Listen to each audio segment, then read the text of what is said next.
magandang umaga, magandang tanghali, magandang hapon, magandang gabi sa inyo pong lahat. It's me again, Angel Whisper 11, ang inyo pong lingkod na magbibigay po ng mensahe sa inyo mula po sa ating Divine Holy Spirit, kay gods, elementals, spirit guides, ancestors, universe.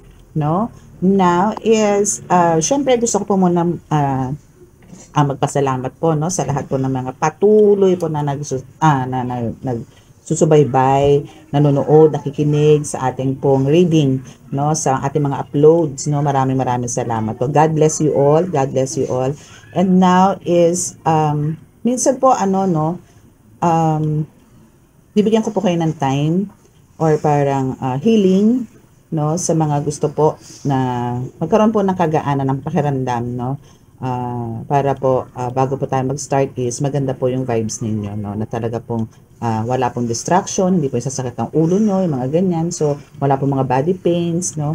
So now ano ko po yan, gusto ko pong gawin no, pero ang gusto ko po pagka nakapag-transfer na po ulit ako sa kwarto para po mas solemn, baka po makalipat po ulit ako ng room. So siguro po bibili po ako ng bago pong mga santo para po ilagay ko sa table po ulit doon kasi hindi ko na po sila pwedeng alisin dito. So baka po merong gustong mag-donate ng mga santo is pwede nyo po akong kontakin para po makapag-send ng mga saints no na ilalagay ko po sa bago ko pong table sa room kasi mas gusto ko po talaga mas solemn pagka nagre-reading po ako. So doon po is pwede na po ako mag-healing through online no. So ibabaw nyo lang po yung heads ninyo, then dadasalan ko po kayo no. Ganon po. Okay? So now is gusto ko po muna magpasalamat no bago sa mga nag-avail po ng mga amulets and ng mga langis po. Maraming salamat po. And for sure po, is talaga po magkakaroon po kayo makakatulong po ito ng malaki po sa inyo. Especially po yung oil po natin na talaga pong marami na po magagandang feedbacks no dyan sa oil na yan na talaga pong yan po is talaga nakaka-relief. Dinaig po niya ng mga omega, ng mga catchalis na yan. Ay, catchalis. Kati pala. Yes, even catchalis kasi po sa kati po yun, di ba? Yan, dinaig po niyan. And yan po is may dala rin po yung for business na talagang magiging magnetic no yung aura ng business ninyo once yan po is nasa loob ng tindahan po ninyo.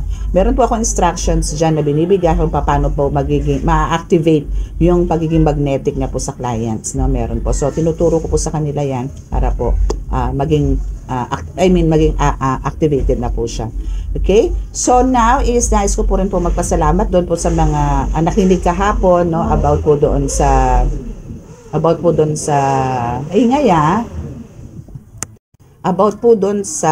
yan, nawala na po tuloy ako kasi po pinost ko po eh. So yun po, kung ano man po yun alimutan ko na. Okay, so yun sa magnetic no, sa magnetic. So meron po yan talaga yung oil no. And sa mga amulets po is talaga pong very high powered no yung mga po niya, mga dasal po na karga po niya. Okay?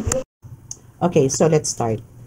Okay, sa mga gusto po magpa-appointment ng reading and healing is andyan po sa description box ang aking contact details. So click nyo lang po yun, then lalabas po doon yung contact number ko. And through WhatsApp po tayo, no? WhatsApp. So download nyo lang po yan para po makapag-reading po tayo. Video call po tayo, no? So yun po yung chance ninyo na makita nyo po ako harapan. Okay? So now is let us pray.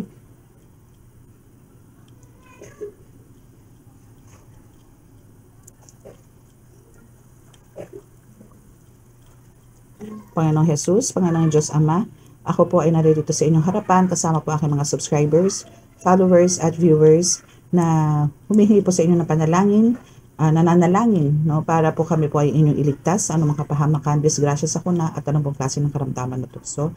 Bigyan po ninyo ng kagalingan ang lahat po ng mga may karamdaman at nais ko po, ako po ay humihingi sa inyo ng basbas para po basbasan ang aking mga barahang ito para po sa love reading. Love reading po tayo ngayon. Naway ako po inyong samahan, gabayan, at bigyan po ng magandang mensahe para po sa aking mga collectives, viewers, subscribers, at followers. Maraming salamat po. Amen.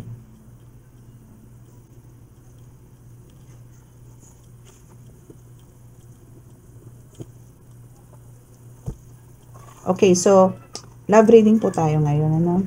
So, magbe-burn po ako ng, okay. Okay, so gagamit po ako ng isa. Ito po kasing rosary ko na itong isa is for healing po to. So, mag-heal po tayo ngayon, ano? Ang gagawin nyo lang po is, after ko po mag-sign of the cross, is, actually ganito po. Mag-bow heads po kayo. Okay, so ganun po ang gagawin natin kasi po may pinapagawa po ako kaya maingay. Pasensya na po kayo. So, magkakaroon po ng pause. Talaga pong titigil ko yung video. Okay, so ang gagawin nyo po is, ibaw nyo po yung heads nyo. Kailangan po yung bumbunan po ang aking mabubugahan, no? Kailangan po. So, kailangan nyo pong ibaw ang heads nyo ngayon bago po to mag-start, no? Then, comment nyo na lang po kung ano po yung mga naramdaman nyo, kung na-heal po po ba kayo or still nandyan po. Okay? So, ito pong intention ko po na ito is magkaroon po ng kagaanan ng inyong mga pakiramdam at kagalingan na rin po. Okay po? So, now is bow your head. Then, after ko mag-sign of the cross, still, ganun pa rin po kayo. Then, hanggang di po ako natatapos mag-dasal, na sinasabi na tapos na po, end na po, at nag-amen na po ako, then doon na lang po kayo erase yung heads ninyo. So, mag-start na po tayo ng reading na. Okay? Start na po ako, ha?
Sorry.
Okay, so that's it. Amen. Amen, amen, amen. Naway nagkaroon po kayo ng kaginhawahan ngayong oras na ito. Before po tayo mag-reading. Okay, so love reading po tayo. Okay, so hingin po muna tayo ng mensahe, no? Sa atin pong, sa inyo pong mga persons, no? Hingin po muna tayo ng mensahe sa kanila. By the way, wait po ha. Shuffle ko po muna. Pagpalasahin ko po muna.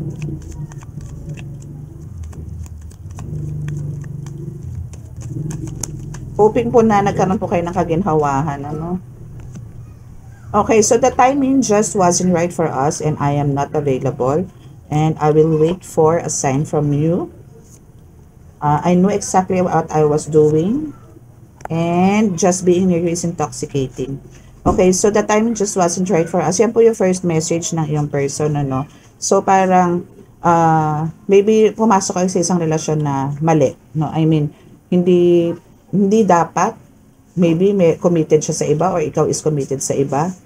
na na-in-love kayo. Pwedeng gano'n, ano? Or pwedeng masyado siyang may edad, mas maedad siya sa'yo, yung gano'n. So, gano'n yung nangyayari, no, sa inyo ngayon. But now, pero since may pangalawang card dito na nandito na sinasabi na I am not available, so malamang ang nangyayari dito is parang malamang is committed itong person mo ngayon, no, na talagang hindi siya laging nakakapagbigay sa'yo ng time para, alam mo yon, magkita kayo or what, no.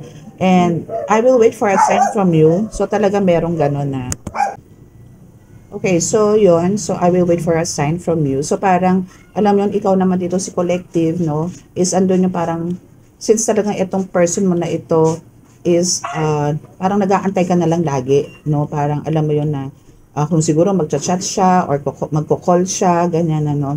So andito yung nag-aantay ka na lang. Na parang, for me, no, parang napapagod ka na rin, no, sa kaaantay dito dahil alam mo naman din na committed tong taong to, no, or parang baby, ito yung ano, no, ito yung reading for you kasi para hindi ka na rin magkaroon ng bigat sa dibdib kasi parang alam mo sa sarili mo na may mali, no, kasi committed nga tong taong to, maybe may pamilya to, no, and talagang married, no, but still, kasi tao ka nga lang, yes, no, na talaga na in love and talagang ayaw mo rin siyang bitawan and willing ka naman na magbigay lang ng time kung kailan lang siya may time, no. So, hindi ka naman talaga nanggugulo ng pamilya dito. But then, alam mo yan na nasa 10 Commandments po yan, no, na talagang hindi po tayo pwedeng maki-apid, no, na against the law ni God yan. Against yan sa 10 Commandments ni God. So, pero andun nga po yung since tao nga po tayo na nai-inlove po tayo at the wrong time, at the wrong person, no? So, andito yung, kaya parang, hindi masasabi na talagang ikaw is my fault or parang sa'yo, no? Parang kino-convince mo na lang yung sarili mo na hindi naman ako nanggugulo eh. Hindi naman ako nanghihimasok or parang ganito. Hindi ko naman sinisira ang pamilya niya. Kung bigyan niya lang ako ng time, di sige, okay lang sa akin. Kung hindi, okay lang din. Basta andito lang ako. Parang ganun kasi yung sa'yo. So, andito is clear na sinasabi mong I knew exactly what I was doing. No? So, andito talaga yung kino-convince mo na lang yung sarili mo. Kasi parang pagka malapit ka dito sa person mo na ito, is andun yung talagang nagkakaroon ka ng relief or parang siya yung nagbibigay sa'yo ng strength. Itong person na to. Yun nga lang is talagang, ang hindi lang kagandahan dito, is talagang, yun nga, pagka wala na siya sa tabi mo, andun na yung talagang, wala ka ng lakas. No, and andun na yung napapraning ka na kung parang kailan pupunta, kailan makikipagkita, baka di nag-chat or baka di nagko-call, yung mga ganon. So, pero andito na rin yung time na parang halos gusto mo na rin sumuko, no? Okay? Ay! Pero still laban dahil talaga mahal na mahal mo tong taong to eh, no? So, you came closer than anyone. I wish things could be different, no? So, you came closer than anyone. Okay, so ito yung talagang mas gusto mo talaga na alam mo yung pagiging close niya sa'yo or pagbibigay niya sa'yo ng time, pagbibigay niya sa'yo ng affection, passion, ganyan. Yan yung mga hinahanap mo na hindi ibinigay sa'yo ng mga halos legally is or talagang legit na talagang halos lagi mo siyang kasama na talagang parang walang problema, yung ganon. Yung mga nagkaroon ka ng boyfriend na ganito or nagkaroon ka ng commitment sa mga ganitong tao na wala namang sabit, is andun yung mas binibigyan ka, parang wala ka nakitang ganitong ugali na talagang totoo sa'yo, na alagaan ka, naging babae ka o naging lalaki ka. Yung tipong ganon na respeto ka.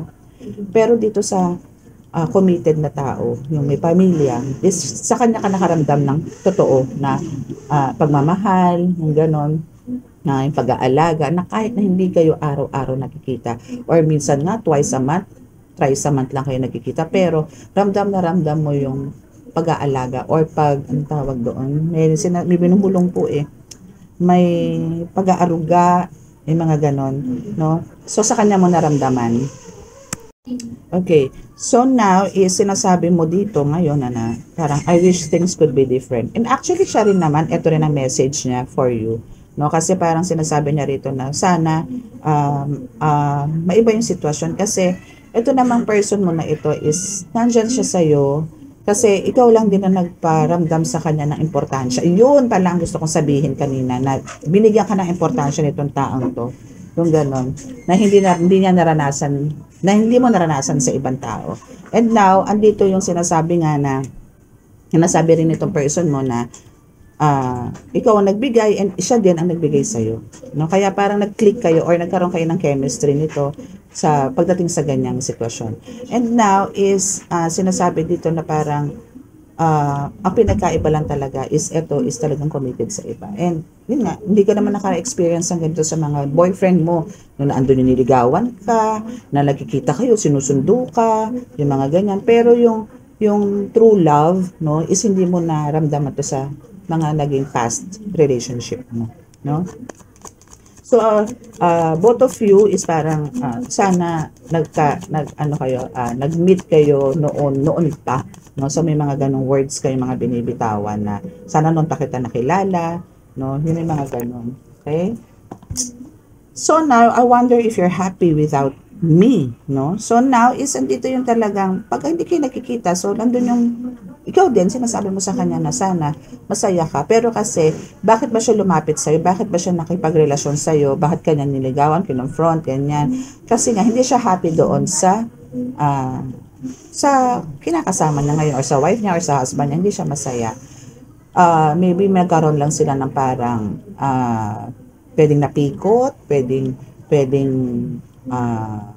nabuntis, ganon, kaya no choice, yung ganon, pero happiness is wala, no? And sa'yo niya nakita yon, pero at the wrong time, no? At the wrong time, no? So still it's a sin, kasi kung talagang mahal ka niya, siguro isa-settle niya muna yung, ayusin niya muna yung dito sa itong sa wife niya or husband niya na nagkaroon sila ng separation, para legally is andun yung ibigyan ka na ng full time, no? Pero matagal-tagal pa yan, pero alam kong pinagpaplanuhan niyo yan. Okay? So now we have that I couldn't let you get close to me. So ito nga yung minsan talagang kung maaari lang, no, na tipong makasama ka niya araw-araw, no? Pero talagang alam mo din naman ang sitwasyon. And believe din ako sa iyo dito, collective, no? Kasi talagang nakokontrol mo, no? And talagang masunurin ka. Kasi meron pong mga third party na talagang ini-insist yung kanila eh. And to the point na talagang gumagawa pa sila ng mga gayo-gayuma para lang makuha yung attention at sirain totally yung pamilya. Pero ikaw is nagparaya ka or talagang parang hinayaan mo lang, no? Parang ang sayo is let go, go with the flow ka lang, na nag-aantay ka lang, na hindi wala ang plano sa'yo ang manira. It's just that talagang nasira. Hindi ito yung right timing for both of you, no? Pero hopefully, since nasisense ko po rin dito na ikaw is younger pa, no?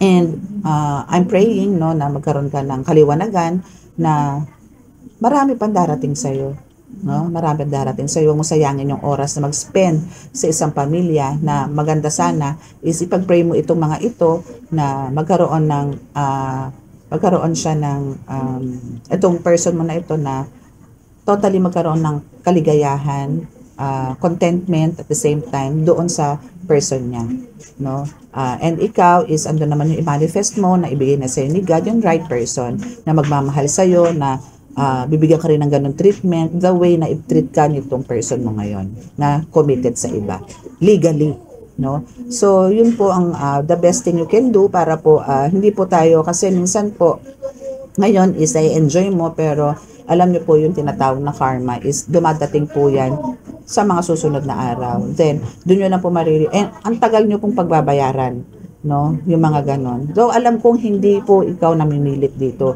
na hindi ka kapag nag-aantay ka lang ng signs, nag-aantay ka lang ng time, still it's a sin, no? So better po na talagang for me, no, i-let go na po siya and ask for guidance kay God, na bigyan ka na po ng right person for you, no? Yun po, no? Yun lang po ang the best thing na pwede po natin gawin sa sitwasyon niyo po ngayon, collective, no?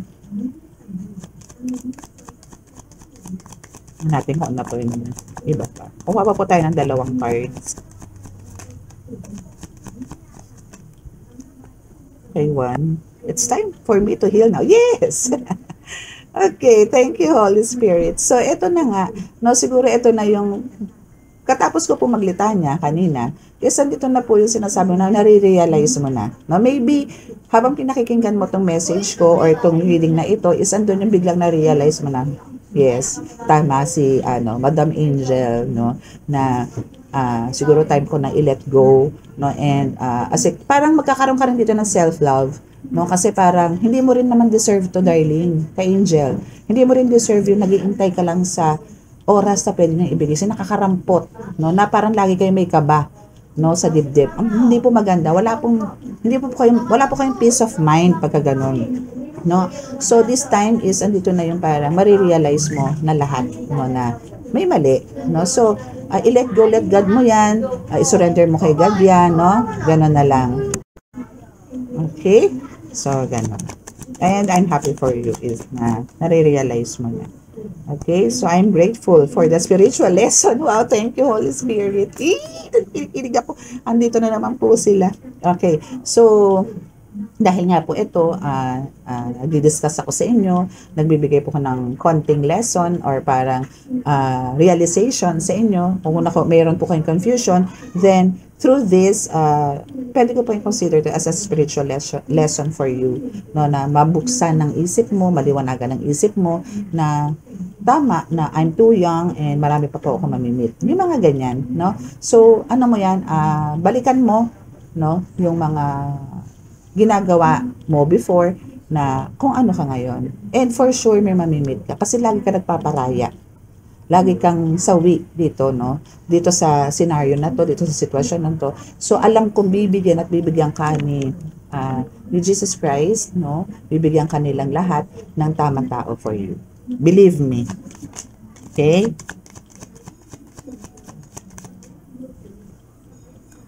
Now is I want to tell you how I feel. So yun na yun. So maybe this is the end, no? Maybe this is parang i-express mo na ngayon dito sa person mo kung ano yung mga plans mo sa mga susunod na araw or para sa inyo. Maybe ito nang i-open mo na nagkanya-kanya na kayo, no? Hopefully gano'n na, no, ang maging decision mo. Pero yun po yung nasa-sense ko na some of you is gano'n na po magiging decision na parang ili-let go mo na tong person, which is very good, no? Thank you so much for listening. Now is let's see kung ano pa yung sasabihin ng ibang cards. So dito tayo sa positive sides. Okay, so now is muna tayo, goodbye muna tayo sa mga black magic. Okay, so love reading po muna tayo. Kasi tagal ko na rin po din nag-love reading since blanco po ang aking vision last night, no? I don't know kung ngayon pong tanghali if sakaling mag-nap po ako. Pero for sure, baka po sa crystal ball mamaya meron. Tingnan po natin. Depende po.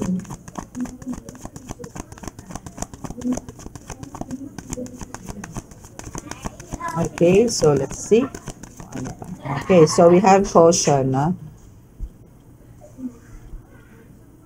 We have caution. So find out more information. Don't overwork yourself, no? So, isa yan sa mga parang problema mo rin sa sarili, no, na parang andito yung, kasi parang nakakaramdam ka na rito ng over fatigue.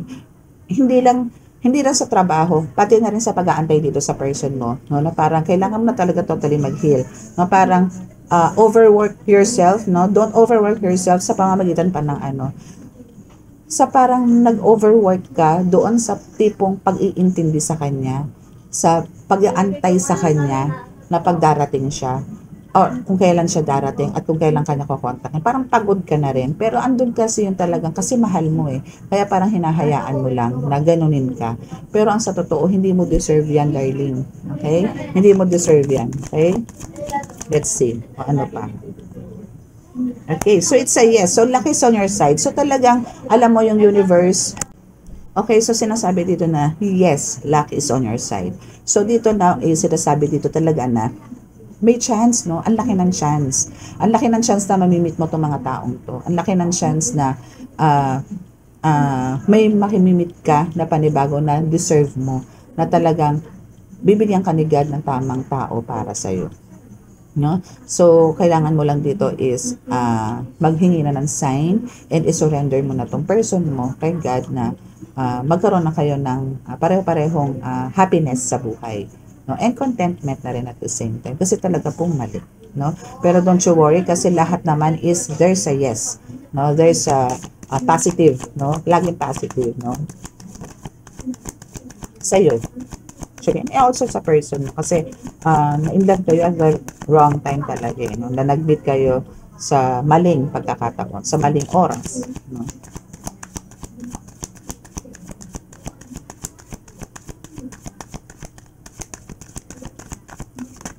Okay. So we have, they'll be back. Okay, so expect to hear from them soon. So meron din siyang sasabihin sa'yo. Itong person mo na to is meron din sasabihin sa'yo. Maybe nararamdaman ko na parang gusto niya na ring stop, no? At first, parang naglalaylo lang muna siya. Na alam ko nararamdaman mo rin to na parang medyo parang hindi na siya masyado nagpaparamdam sa'yo, na parang ito rin yung way niya na parang kung sakasakaling magsisay goodbye na siya sa'yo, is andun yung hindi ka masyadong masasaktan. No? And actually, siya rin naman masasaktan dito, pero mas masasaktan pa rito collective. No? Pero nandyan siya, babalik siya sa'yo para sabihin kung ano yung mga reasons, no? Explain din niya yung side niya, and I know, bukas ka na dito. No? So after this reading, alam ko may realization ka na, and be prepared na darating to sa'yo para explain sa'yo yung side niya, para magkaroon na kayo ng kanya-kanyang buhay. And I'm wishing you all the parang happiness, no? I'm praying for your happiness and contentment in life, and mamit mo yung person mo na magbibigay na sa'yo ng true happiness and love at the same time. Respect, care, no? I'm praying for that. Okay? Now we have the cycles. Now, sometimes ending, something is beginning, di ba? So, totoo yun, no? So, talagang eto na yun. So, something is talagang mag-i-end na sa inyo. No? Mag-i-end na, kaya siya babalik, kaya siya mayroong i-explain sa'yo, may sasabihin sa'yo dahil gusto niya na rin i-end. Pero, andun yung, marang magkakaroon kayo ng new beginning, which is, lalo ka na magkakaroon ka ng panibagong buhay na for sure na mas ikasisiya mo. No? Kung meron kang mag-focus ka muna, kung meron ka na ba business, work, no? Kasi, every time na nagkakaroon kayo ng mga miscommunication, nagkakaroon kayo ng medyo hindi pagkakaintindihan sa oras, ganyan, and talagang hindi naman nakakapagbigay natin sa itong time. So, andito yung talagang stress ka, and talagang andun yung energy mo is talagang very low, no? So, now is, eto na yung time, no, para iangat po natin yung mga ganyan. Okay?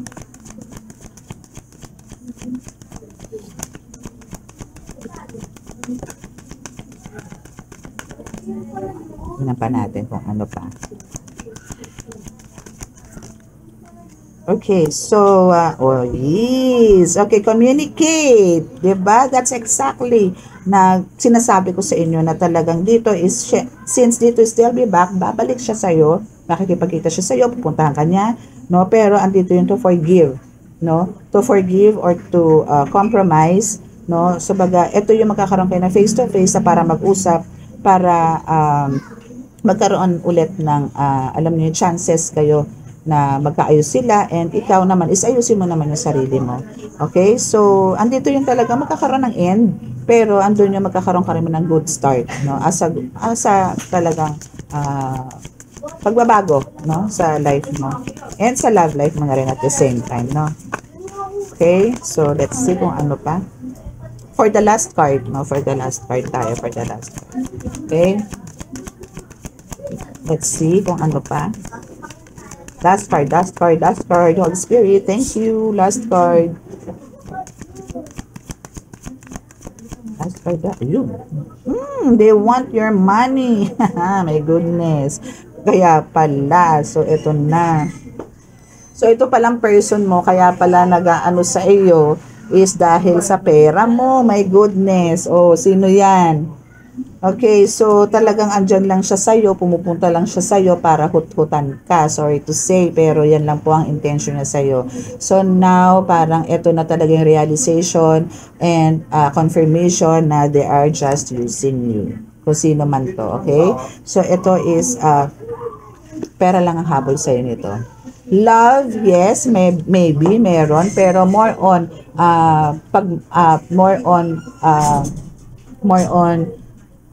material thing ang hinahabol sa'yo nito. Okay? So, hoping this reading will help you kung meron kang confusion and meron kang mga katanungan talaga sa isip mo, now this is perfect for you, no? So hoping na nakatulong to sa iyo, and